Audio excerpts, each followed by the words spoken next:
Welcome back to the Goku Report, and this is a new edition of vinyl pickups, which I only do every so often because I don't exactly pick up records a lot.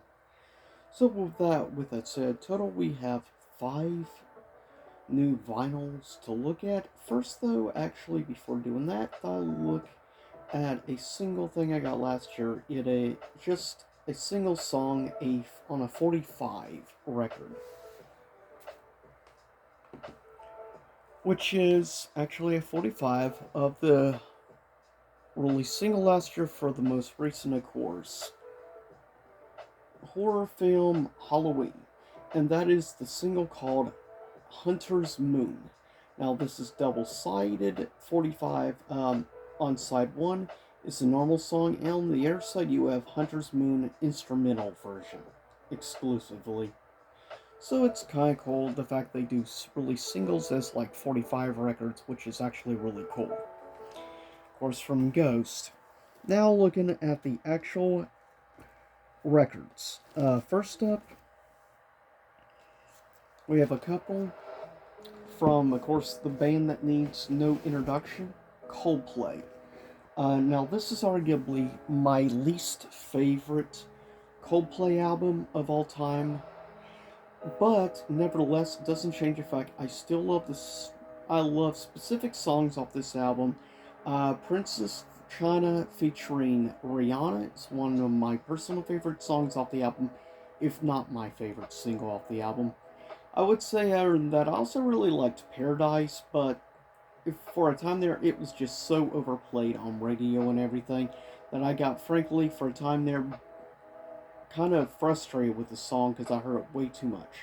But now, in recent time, the fact that they haven't been playing it everywhere, I at least it can come back to actually appreciating Paradise again. I still think it's arguably one of the most overplayed Coldplay songs of all time. It may be why I like Princess in China just a little bit more than I do like Rihanna.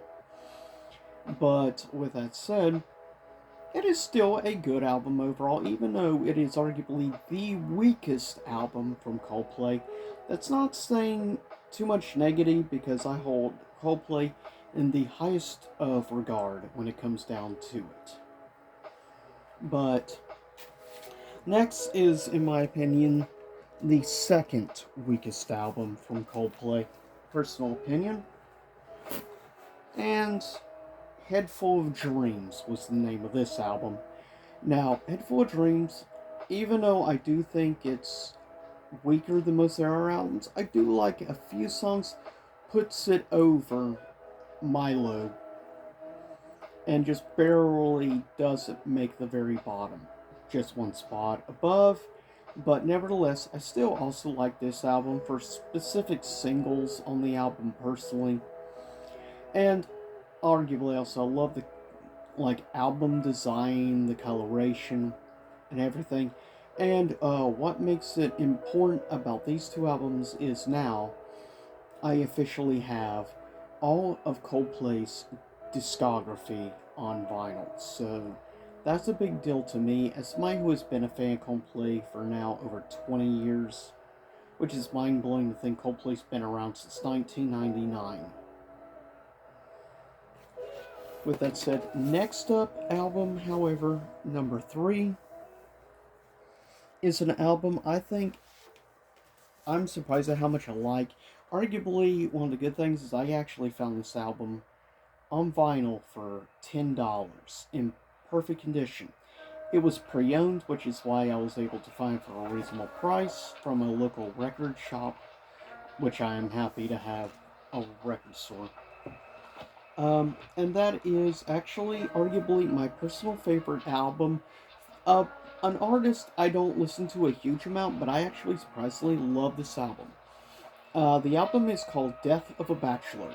It is done by the very well known, I would say, pop punk artist, though probably not as punk nowadays. Of course, that being obviously Panic at the Disco. And this is arguably my personal favorite album for Panic at the Disco, though I've only really listened to 3 of their albums in full.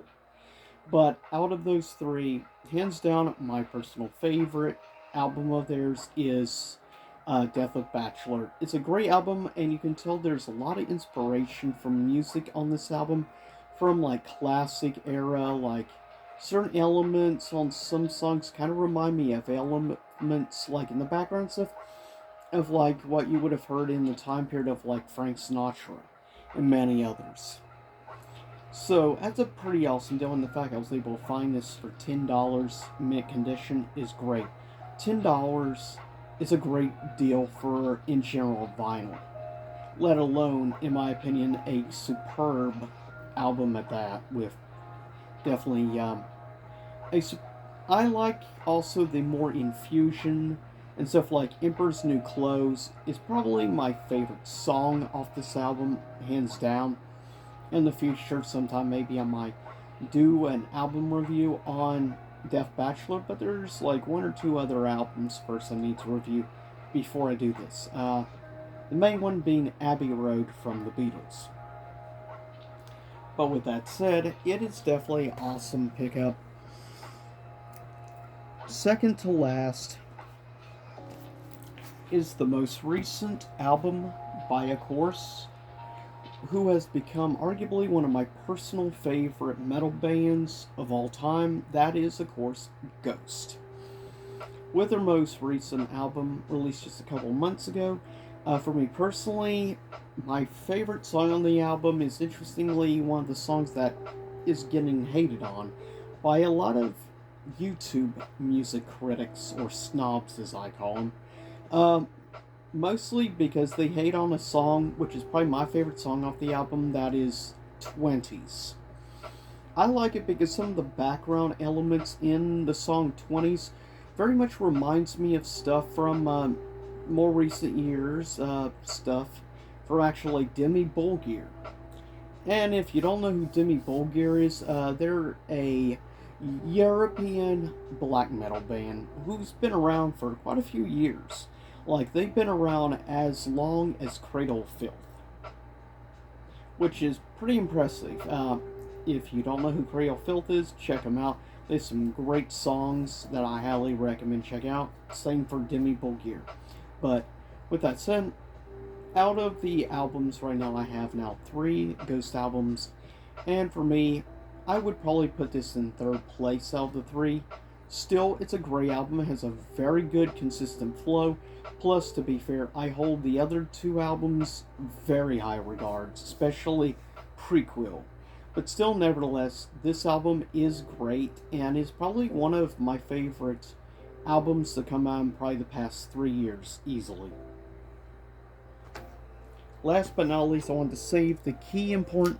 I couldn't believe I actually found this at Walmart of all places. The soundtrack to the movie Tron Legacy, which of course, like it says, done by Daft Punk, which is a combination of electronica or electronic slash techno mixed with also like classical music, which is a very interesting merger of styles.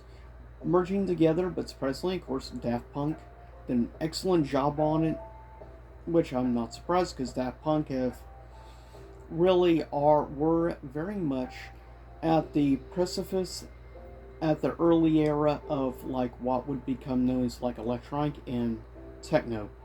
They were one of the originators, along with also artists such as Moby or also Enigma. If you don't know who they are, I recommend checking out. Basically, they've all been around since like the 80s, which pretty impressive. But yeah, for me, Tron Legacy is, in my opinion, one of the most criminally underrated sci-fi movies in the past 20 years. Easily top 10, if not top 5. The CG, everything in it looks superb, and I like Tron Legacy more than the original Tron. And the soundtrack is one of the reasons. So, the fact I finally have the soundtrack on vinyl is awesome. Heck, I didn't even know it ever got a vinyl release. So, count myself actually surprised and very happy and pleased about it. But arguably the crowning jewel recent pickup in the last several months. But with that said, I'll see y'all next time. Same YouTube time, same YouTube channel. See you again soon enough here on the Goku Report. And for a few reviews I'm working on. See you again.